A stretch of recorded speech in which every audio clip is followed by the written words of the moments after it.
नमस्कार, संजीवनी में आप सभी का बहुत बहुत स्वागत है। आपके साथ मैं हूं गीतांजलि। गर्मी में आमतौर पर पसीना निकलना एक आम बात है, तो शरीर के तापमान को कंट्रोल में रखता है। लेकिन कईयों को सामान्य से ज्यादा पसीना आता है, जिस वजह से वो तरबतर हो जाते हैं। वहीं कुछ लोगों के पसीने से इतनी बैड स्मेल आती है कि उन्हें पब्लिक प्लेस और दोस्तों के बीच शर्मिंदा होना पड़ता है। आज संजीवनी में डॉक्टर चौहान आपको यही बताने वाले हैं कि शरीर से पसीना निकलना सेहत के लिए जितना फायदेमंद है, उससे ज्यादा नुकसानदायक है गर्मियों में ज्यादा पसीना निकलना। तो रोज की तरह आज भी हमारे साथ मौजूद है विश्व प्रसिद्ध आयुर्वेद आचार्य डॉक्टर प्रताप चौहान। डॉक्टर साहब, बहुत बहुत स्वागत है आपका। शुक्रिया जी।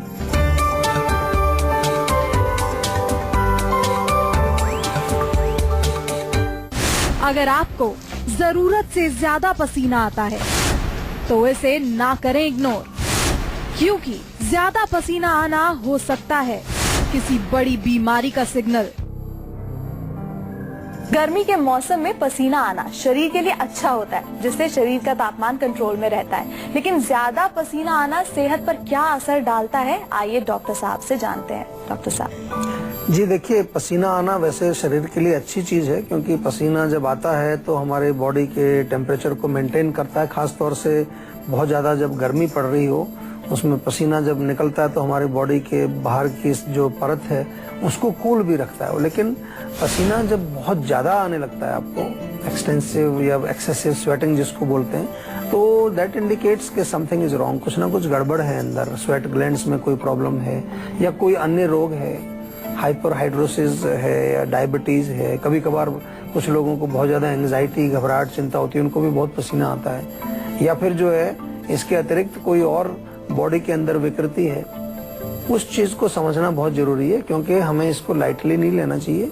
और खास तौर से यदि पसीना बहुत ज्यादा आता है, उसमें बहुत बदबू होती है, स्मेल होती है या बहुत स्ट्रॉन्ग स्मेल होती है, so then it's very embarrassing also. आपको मालूम है, पब्लिक प्लेस में जाते हैं तो बहुत अपने आप को बड़ा अजीब लगता है। फिर हम लोग क्या वो केमिकल डिओड्रेंट वगैरह लगाते रहते हैं, वो कोई काम नहीं करता है। हमें हमेशा कारण तक पहुंचना है। बार बार एक ही चीज आपको समझाते हैं कि रूट कॉज पर ही पहुंचना पड़ेगा, तभी आपका काम होगा। और रूट कॉज तक ले जाने का काम जीवा आयुर्वेद आपको करता है। आपके साथ हैं हम, हमारे साथ संपर्क करें और अपने कोई भी रोग हो, छोटा रोग हो, बड़ा रोग हो, पुराना रोग हो, नया रोग हो, आप केवल एक नंबर डायल करें, अपना नंबर लिखवाएं, बाकी काम हमारा है। और आज बात करेंगे पसीने के बारे में और किस तरह से एक्सेसिव स्वेटिंग से आप छुटकारा पा सकते हैं, उसके बारे में भी बताएंगे। ध्यान से सुनते रहिए। उमस भरी गर्मी में ज्यादा पसीना आने की वजह से लोग बेहाल हो जाते हैं, लेकिन कुछ लोगों के पसीने में ज्यादा स्मेल आने से पब्लिक प्लेस और दोस्तों के बीच में उन्हें शर्मिंदा होना पड़ता है। तो डॉक्टर साहब, हमें ये बताइए कि पसीने की दुर्गंध से किस तरह बच सकते हैं। देखिए, बहुत सारी चीजें हैं, मैं बताना चाहूंगा आपको। सबसे पहले तो मोस्ट इम्पोर्टेंट थिंग इज कि आपको पूरा उसको साफ स्वच्छ रखना चाहिए। हाइजीन इज वेरी इंपॉर्टेंट, क्योंकि कुछ ना कुछ वहाँ अगर बैक्टीरिया डेवलप होगा तो ज्यादा में स्मेल आती है आपको। दूसरा जो है, इसमें एक चीज और करना है कि आपको कुछ ना कुछ पेस्ट वगैरह कुछ लगा सकते हैं। हल्दी का पेस्ट लगाइए, थोड़ी देर लगा करके। कच्ची हल्दी मिले तो बहुत अच्छा है, उसका पेस्ट बना करके पानी के साथ उसको थोड़ा लेप करिए। तो हल्दी में बहुत सारे गुण हैं, आपको मालूम है, एंटी बैक्टीरियल और कई तरह के गुण। या खीरा तो कॉमनली मिल जाता है आपको, खीरे को कद्दूकस कर लें, उसको ठंडा रखें फ्रिज में, थोड़ा ठंडा होने पर वो पूरा लेप करें, खासतौर से आर्म पिट्स में, जहाँ पर भी आपको बॉडी में ज्यादा पसीना आता है, थोड़ी देर लगा के रखें। That is also going to help you. और नीम के पत्ते पानी में उबाल करके उससे वॉश करने से भी आपको काफी लाभ मिलेगा। कुछ लोग लंबे समय तक पैरों में जूते पहने रहते हैं। गर्मी और नमी के कारण पैरों में पसीना आने लगता है और पैरों से बदबू आने लगती है। तो ऐसे में पैरों में पसीने की दुर्गंध से निजात पाने के लिए क्या टिप्स हैं, आइए जानते हैं डॉक्टर साहब से। डॉक्टर साहब, कुछ टिप्स बताइए। जी, देखिए, सबसे पहले तो ध्यान रखना है कि बदबू पसीने से आ रही है या आपकी सॉक्स से आ रही है, क्योंकि कुछ लोग की सॉक्स भी गंदी होती हैं तो उससे बदबू आती है। तो वो तो उसमें तो उसको धोना पड़ेगा और उसको साफ सुथरा रखना पड़ेगा। लेकिन पसीने की वजह से भी डेफिनेटली बदबू आती है, उसकी वजह से भी आपकी सॉक्स में जल्दी जो है स्मेल आनी शुरू हो जाती है। तो उसमें एक तो चंदन और हल्दी का पेस्ट बना करके आप लेप करें पैरों में, दैट इज वेरी बेनिफिशियल। या मेथी थोड़ा ले लीजिए, मेथी दाना, उसको पानी में भिगो, नेक्स्ट डे थोड़ा मुल्तानी मिट्टी भी उसमें साथ में मिला दीजिए। दोनों का जो पेस्ट है उसके लेप करने से भी आपको लाभ मिलेगा। नारियल का तेल भी लगा सकते हैं, that is also very beneficial. और साबुन, अच्छी आयुर्वेदिक साबुन जीवा से ले लीजिए, उसका प्रयोग करें आप। नीम की साबुन हमारे यहाँ मिलती है, इसके अलावा जो है आपको और कई प्रकार के सोप मिलते हैं, उनका जो है प्रयोग करें। केमिकल्स वगैरह ज़्यादा बॉडी में ना लगाएं। आजकल बहुत सारे तरह के परफ्यूम्स वगैरह, खास तौर से उसके चक्कर में ना रहें कि परफ्यूम लगाने से लड़कियां आ जाती हैं आपके पास, ऐसा दिखाते हैं वो, ऐसा कुछ होता नहीं है। शरीर आपका जब स्वस्थ रहेगा तो आपके पास सब कुछ आएगा। और अब बारी है आज की संजीवनी की, जिसमें डॉक्टर चौहान बताएंगे कुछ आसान तरीके जिन्हें अपनाकर गर्मी में पसीने की परेशानी से निजात पा सकते हैं। तो डॉक्टर साहब, क्या है वो 8 आसान टिप्स, जरा बताएं। सबसे पहले तो देखिए, पसीना जो बॉडी में आता है तो खास तौर से उसके पीछे कारण होता है कि बहुत ज्यादा गर्मी हमारी बॉडी में है। तो गर्मी को कम करने के लिए ड्रिंक प्लेंटी ऑफ वाटर, पानी पीना चाहिए, या कुछ फ्रूट जूसेस, नेचुरल जो सीजनल फ्रूट जूसेस हैं उनका सेवन करें। तरबूज का जूस, खीरे का जूस, ये पी सकते हैं। दूसरी चीज आपको ध्यान रखना है कि नियमित रूप से साफ सफाई की हमने बार बार बात की है। साफ सफाई नहाने से होती है, स्नान करना है। तिल के तेल की मालिश भी बहुत अच्छा फायदा करती है, क्योंकि तिल के तेल से जब मालिश करते हैं आप तो आपकी त्वचा के पोर्स खुलते हैं, उसमें से टॉक्सिन्स बाहर निकलते हैं। और नारियल पानी पीना चाहिए। नारियल पानी कूलिंग करता है बॉडी को। नारियल का जो तेल है विशेष रूप से उसका भी आप लगाने का काम कर सकते हैं। इसके अलावा जो है, जो गर्म चीजें हैं उनका सेवन आपको नहीं करना है। खास तौर से चाय, कॉफी, मिर्ची, मसाले, अचार, ऐसी चीजों का सेवन नहीं करना है। और कुछ चीजें और भी हैं मेंटल लेवल पर जो गर्मी पैदा करती हैं। बहुत ज्यादा अगर गुस्सा आपको होता है, बहुत ज्यादा अगर एक ईगो आपके अंदर है, बहुत जेलसी, एनवियसनेस आप करते हैं, that is also not good. उसका भी आपको ध्यान रखना है। नीम के पत्ते अगर थोड़ा सा पानी में उबाल करके आप उससे स्नान करें, उससे बॉडी को वॉश करें, वो भी आपको जो है इस रोग से छुटकारा दिलाएगा। और इसके अलावा, जैसा कि मैं बार बार आपको कहता हूँ कि कुछ भी समस्या अगर आपको समझ नहीं आती है, नुस्खे आप प्रयोग करते हैं, उसके बाद भी आपका रोग अगर ठीक नहीं हो रहा है, तो then that means something is there जो आपको अभी पता नहीं चला है। उसके लिए हमारे जीवा के डॉक्टर से बातचीत जरूर करें और अपने रोग के जड़ को आप पता करें, उसके रूट कॉज को पता करें, और फिर उसका उपचार हम लोग करेंगे। तो डॉक्टर साहब, हमें ज्यादा पसीना ना आए उसके लिए हमारी डाइट कैसी होनी चाहिए? हमें डाइट में क्या शामिल करना चाहिए? कैसी होनी चाहिए डाइट? जैसा मैंने कहा कि गर्म चीजें नहीं खानी चाहिए। नॉनवेज, अंडा, मिर्च, मसाले, तली चीजें, इनका सेवन नहीं करना है। कूलिंग चीजें आपको रखनी है। छाछ बहुत अच्छी है, छाछ का सेवन करिए। सत्तू का सेवन करिए। शरबत आप ले सकते हैं, या कई प्रकार के आजकल ऐसे पेय पदार्थ होते हैं जो बॉडी को कूल रखते हैं, उसका जरूर ध्यान रखना है। आपको ऐसी चीजों को सेवन करना चाहिए जाके आपके शरीर में ज्यादा हीट ना बढ़े। एक कॉलर यहाँ हमारे साथ जुड़ गए हैं, प्रशांत हैं छत्तीसगढ़ से। प्रशांत, अपना सवाल पूछिए। नमस्ते डॉक्टर साहब। नमस्कार जी। बताना चाहूँगा आपको कि मेरा भाई है, मेरे से छोटा है, उसका ना पढ़ाई में माइंड बिल्कुल शार्प नहीं है, उसको जल्दी से कोई चीज़ याद नहीं होती है। अच्छा, तो उसके माइंड शार्प करने के लिए मैं क्या कर सकता हूँ? देखिए, बहुत चीजें हैं। सबसे पहले तो आपको देखना ये है कि उसका पढ़ाई में मन क्यों नहीं लगता है। कई बार ऐसा नहीं होता कि उसके ब्रेन में कोई कमी है या उसकी याददाश्त कमजोर है, ऐसा नहीं होता है। उसका इंटरेस्ट नहीं है पढ़ाई में। बहुत सारे बच्चे हैं जो इंटरेस्ट नहीं लेते हैं और उनका इंटरेस्ट किसी और चीज में होता है। गेम्स में इंटरेस्ट होता है, टीवी में इंटरेस्ट होता है, फिल्मों में इंटरेस्ट होता है। वहाँ वो उनसे आप पूछेंगे तो एक एक स्टोरी सुना देंगे आपकी फिल्म की। वो वहाँ उनकी याददाश्त बहुत अच्छा काम करती है। लेकिन जब पढ़ाई का नंबर आता है तो वहाँ उनका, क्योंकि उसमें उनकी रुचि नहीं है, तो उसको वो प्रॉपर कंसंट्रेशन दे करके नहीं पढ़ते। तो एक तो ये भी कोशिश करनी चाहिए। हमारे यहाँ पर जीवा में हमने एक स्कूल भी बनाया हुआ है, बच्चे पढ़ते हैं उसमें। तो जो पढ़ाने का तरीका है वो बहुत जरूरी है कि एक इंटरेस्टिंग वे होना चाहिए जिसमें बच्चे को पढ़ने में इंटरेस्ट आए। तो ये भी कई प्रकार की एक्टिविटीज आजकल अवेलेबल भी हैं ऑनलाइन, इंटरनेट पर भी आप देख सकते हैं। मैथमेटिक्स को कैसे पढ़ना चाहिए, फिजिक्स को कैसे पढ़ना चाहिए, ताकि उसमें उसकी रुचि डेवलप हो। ये बहुत इंपॉर्टेंट चीज है। दूसरा, अगर उसको लगता है आपको कि कहीं वास्तव में उसके इंटेलेक्चुअल लेवल में या ब्रेन में कोई कमी है, तो बादाम का सेवन कराइए, उसको बहुत बढ़िया रहता है। 7-8 बादाम रात को भिगोएं, सुबह छील करके उसको पीस करके दूध में मिला के दे दीजिए। घी का सेवन कराएं, असली घी अगर मिले अच्छा बढ़िया, तो उस घी के सेवन से भी मस्तिष्क में आपको जो है ताकत मिलती है।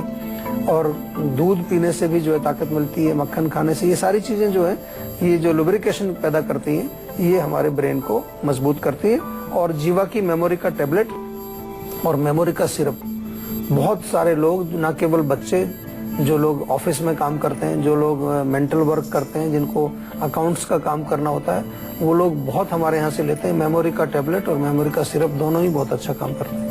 एक कॉलर यहाँ हमारे साथ जुड़ गई हैं, करिश्मा है दिल्ली से। करिश्मा, अपना सवाल पूछिए। नमस्ते जी। हाँ जी, बताइए। मेरी प्रॉब्लम, मेरे फेस में ना बहुत सारे दाने हो रहे हैं पिंपल टाइप में, तो उसके लिए क्या करना चाहिए? देखिए, पिंपल जो निकलते हैं आपके चेहरे पर जो है, उसमें मुख्य रूप से हम देखना ये चाहते हैं सबसे पहले कि उसकी वजह क्या है।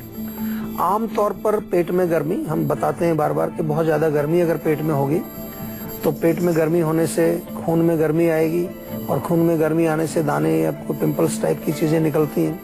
तो गर्म चीजें खाना बंद करना चाहिए सबसे पहले। अगर आप देखें, अगर अपनी डाइट में ऐसी कोई चीज आप लेते हैं जिसमें कि बहुत गर्म तासीर वाली चीजें, मिर्ची, अचार, खटाई, तली चीजें, चाय, कॉफी, नॉनवेज, अंडा वगैरह, ये बिल्कुल बंद करिए। दूसरी चीज मैंने देखा है कि बहुत ज्यादा टेंशन, तनाव, खासतौर से नेगेटिव इमोशंस आपके जब कई बार बहुत प्रबल होते हैं, जिसमें खासतौर से गुस्सा है, जेलेसी है, किसी दूसरे को देख के आपको द्वेष होता है, जलन होती है, ये भी जो है बॉडी के अंदर इस प्रकार का विकार पैदा करते हैं। और तीसरी चीज, कभी कभार मैंने ये भी देखा है कि रात को जागने से देर तक आप जगते हैं, टाइम से नहीं सोते हैं, या प्रॉपर न्यूट्रिशन आपका नहीं है, तो ये अनेक प्रकार के कॉज जो है होते हैं। आयुर्वेद में जब भी कोई रोग हम ठीक करने के लिए चलते हैं, सबसे पहले हम उसके कारण को जानने की कोशिश करते हैं। ये मैं बार बार आपको इसलिए समझाता हूँ कि यदि आपको आयुर्वेदिक चिकित्सा करनी है तो आपको कारण को ढूंढ करके ही उसको ठीक करना पड़ेगा। ऐसा नहीं कि कोई भी आयुर्वेदिक प्रोडक्ट आप कहीं से खरीद करके चेहरे पर लगा लें, या फिर जो कुछ गोली आप कहीं से भी ले लें। नहीं, वो आयुर्वेदिक चिकित्सक से परामर्श लेने के पश्चात ही आपको लेना चाहिए। जैसा कि मैंने अभी आपसे बात की, आपको मैंने 3-4 कारण बताए। अब इसमें से कौन सा कारण आपके ऊपर लागू होता है, उसके अनुसार ही दवाई दी जाएगी। तो ये मैं आपसे निवेदन करता हूं कि आप फोन करके, हमारे इसी नंबर पर फोन करके जीवा के डॉक्टर से बातचीत करें, अच्छी तरह से अपनी सारी बातें बताएं। कभी कभार कब्ज भी होती है, किसी को एसिडिटी होती है, ये तमाम चीजें भी जो है इस प्रकार के रोगों में सहयोग देती है, उसको पैदा करने में सहकारी होती है। तो ये आपको करना है। साथ में जैसा कि हम छोटा छोटा कुछ बताते ही आपको, हमेशा पेट साफ रखने की कोशिश करिए। पेट साफ अगर नहीं होता है तो त्रिफला चूर्ण रात को लीजिए। खून साफ रखना चाहिए आपको। खून साफ करने के लिए नीम के पत्ते बहुत अच्छे हैं, उससे आपको रिलीफ मिलेगा। लेकिन ultimately you have to go to individual personalised treatment, जो कि हमारे आयुर्वेदिक डॉक्टर आपको बताएंगे और आपको समझाएंगे और आपके रोग को जड़ से ठीक करेंगे। एक कॉलर यहाँ हमारे साथ जुड़ गए हैं, विशाल है लखनऊ से। अपना सवाल पूछिए। सर, मेरी किडनी में स्टोन है 13 mm का। अच्छा जी। हाँ जी, तो क्या करना चाहिए मुझे? देखिए, किडनी स्टोन है तो उसमें दो तीन चीजें आपको ध्यान रखनी है। सबसे पहले तो हम आपको यही बताते हैं कि स्टोन क्यों बनता है और स्टोन बनाने वाली कौन कौन सी चीजें हैं, उसको थोड़ा सा विशेष रूप से आपको ध्यान में रखना है। आमतौर पर मैंने देखा है पित्त वाली चीजें ज्यादा खाना, खटाई, मिर्ची, एसिडिक चीजों का सेवन करना, इससे जो है इस रोग में काफी आपको नुकसान होता है। डॉक्टर लोग भी कई बार आपको बताएंगे, बेटा आप टमाटर मत खाइए, पालक मत खाइए, खट्टी चीजें मत खाइए, तो उसको हमारे यहाँ पित्त से ही जोड़ते हैं। तो ऐसी चीजों का सेवन बंद कर दीजिए।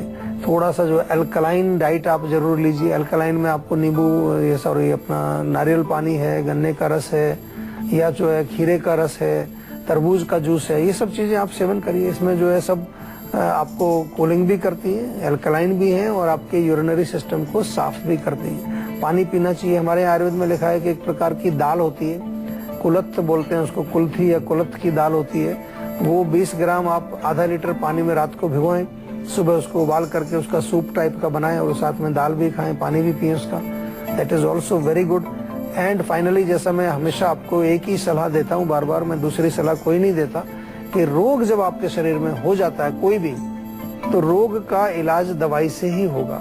केवल घरेलू नुस्खा आपके रोग को ठीक नहीं करने वाला है। बहुत सारे पेशेंट्स हमारे पास कॉल करते हैं और उनको ऐसा लगता है, क्योंकि हम शो में काफी सारे नुस्खे आपको बताते हैं, तो उनको ऐसा लगता है कि केवल नुस्खों से ही हम ठीक हो जाएंगे। तो हमारे यहाँ फोन करके भी वो यही पूछते हैं, जी नुस्खा बता दीजिए कोई। और रोग जबकि बहुत भयंकर है, उनका पुराना है, वो भी नुस्खा पूछते हैं। तो मैं आपको ये बता दूं कि ये जो नुस्खे हम यहाँ पर बताते हैं, इसका एक ही हमारा प्रयोजन है, और वो ये कि आप लोग थोड़ा थोड़ा सा आयुर्वेद में अपनी रुचि बनाएं और आयुर्वेद को प्रैक्टिस करके देखें, उसका इफेक्ट देखें, ताकि आप परमानेंटली हमेशा आयुर्वेद से जुड़ जाएं। कम खाएं, सेहत पाएं। ब्रेक के बाद संजीवनी टिप्स में डॉक्टर साहब से जानेंगे कि कम खाने का सेहत से क्या है कनेक्शन। साथ ही हेल्थ से जुड़ी अगर आपको किसी भी तरह की कोई भी परेशानी है तो आप हमारे सेहत के नंबर 0129404004 पर कॉल कर अपना फोन नंबर जल्द से जल्द रजिस्टर करवा सकते हैं। उसके बाद डॉक्टर चौहान के पैनल के डॉक्टर आपको खुद फोन कर आपकी सेहत से जुड़ी परेशानियों को सुलझाएंगे। इसीलिए आप कहीं मत जाइएगा और देखते रहिए अपना मनपसंद हेल्थ शो संजीवनी, ताकि स्वस्थ रहें आप। ब्रेक के बाद संजीवनी में आप सभी का एक बार फिर से स्वागत है और अब बारी है संजीवनी टिप्स की, जिसमें डॉक्टर साहब आपको बताने वाले हैं कम खाने का सेहत से क्या है कनेक्शन। जी डॉक्टर साहब बताएं। देखिए, कम खाने से डेफिनेटली आपकी हेल्थ अच्छी रहती है। एक बड़ा अच्छा स्लोगन आपने सुना भी होगा, ईट लेस लिव लॉन्गर। जो लोग लंबी आयु चाहते हैं, स्वस्थ रहना चाहते हैं, उनको कम खाना चाहिए, क्योंकि जो हमारा पेट है उसका साइज जो है वो लिमिटेड है। ये आपको शायद इस पर ज्यादा गौर नहीं करते हम, और शायद आपको पता भी नहीं होगा कि साइज कितना है पेट का। अगर मैं आपसे पूछने लगूं कि आपके स्टमक का साइज क्या है, तो बहुत सारे लोगों को जो है ये समझ नहीं आएगा कि ये क्वेश्चन तो मैंने कभी सुना नहीं पहले। जो हमारी मुट्ठी है, इसके साइज का हमारा पेट होता है, और इसमें आप देखिए कितना खाना इसके अंदर, इतना सा बैग है ये, एक समझ लीजिए, इसमें कितना खाना आप भर सकते हैं। अगर ज्यादा भरेंगे तो वो पचेगा नहीं, और अगर पचेगा नहीं तो क्या होगा, वो आम पैदा करेगा, जिसको हम बार बार कहते हैं कि आम एक ऐसी जो है टॉक्सिक मटेरियल है जो अनेक रोगों को पैदा करती है। रोग पैदा होंगे तो फिर आप जो है जीवित कैसे रहेंगे, फिर तो आप जल्दी ही आपकी मृत्यु होगी और आपके शरीर का जो है वो भी शक्ति भी क्षीण होगी। दूसरा, आपको ये भी ध्यान रखना है कि जो भी आप खा रहे हैं वो आपकी जठराग्नि को पचाना है, और पचाने की उसकी एक लिमिट है। उसके अंदर भी तो एक लिमिटेड शक्ति है ना, लिमिटेड अमाउंट को वो पचा सकती है, उससे ज्यादा नहीं पचा सकती। तो उसका भी आपको ध्यान रखना है। और सबसे इम्पोर्टेंट चीज ये है कि आपको ये भी कंसिडर करना है कि जो आप खाना खाते हैं वो किस लिए खाते हैं। खाना कोई टेस्ट के लिए नहीं है, या खाना इसलिए नहीं है कि मुझे पेल करके खाना है या मुझे दबा करके खाना है। कई लोग जब खाने के लिए जाते हैं तो बस वो उनके एक ही चीज होती है कि आज तो पेल के खाना है, दबा के खाना है, खासतौर से कहीं पार्टी वार्टी में जाए। मेरे को समझ नहीं आता इसके पीछे क्या लॉजिक है। भाई, खाना तो इसलिए खाया जाता है कि आपको बॉडी को एनर्जी चाहिए, शक्ति चाहिए। जैसे गाड़ी में पेट्रोल जब डालते हैं तो इसलिए डालते हैं कि इंजन को शक्ति मिले, इसलिए थोड़ी डालते हैं कि भाई आज गाड़ी में पेट्रोल भरते हैं, उसको बहुत मजा आएगा, आज उसको पेल के भर देते हैं। ऐसा कुछ थोड़ी होता है। तो ऐसे ही इसमें भी हमें अपना लॉजिक लगाना चाहिए। और मोस्ट इम्पोर्टेंट कि we are also eating for the mind. आज माइंड सबका जो है डिस्टर्ब है, स्ट्रेस है, टेंशन है हर व्यक्ति को। तो अगर हम जो है सात्विक भोजन खाएंगे तो मन हमारा जो है वो शांत रहेगा। और सात्विक भोजन का मतलब कम मात्रा में हमें खाना चाहिए। ज्यादा खाएंगे तो सुस्ती आएगी, नींद आएगी, और मन आपका जो है वो डिप्रेशन में चला जाएगा। इस जानकारी के लिए बहुत बहुत धन्यवाद डॉक्टर साहब। Thank you. आशा करते हैं कि डॉक्टर साहब ने आपको जो उपाय बताए हैं उन्हें अपनाने से आप हमेशा सेहतमंद रहेंगे। संजीवनी प्रोग्राम के जरिए हम आपको हमेशा फिट और हेल्दी बनाए रखेंगे। आपको बता दें कि आप हमारे सेहत के नंबर 0129404004 पर फोन कर अपनी कॉल रजिस्टर करवा सकते हैं। आप हमें ईमेल भी कर सकते हैं। हमारी ईमेल आईडी है info@jiva.com। आप फेसबुक के जरिए भी हमसे जुड़ सकते हैं। हमारी फेसबुक आईडी है www.facebook.com/jiva-ayurveda। तो इसी उम्मीद के साथ कि आप हमेशा खुश रहें, स्वस्थ रहें। अगले एपिसोड में फिर होगी मुलाकात। अब मुझे यानी गीतांजलि को दीजिए इजाजत। नमस्कार। जीवा आयुर्वेद लाया है आपके लिए कुछ विशेष उत्पाद। रोगों से लड़ने की प्रतिरोधक क्षमता को बढ़ाने के लिए च्यवनप्राश, हनी व एलोवेरा जूस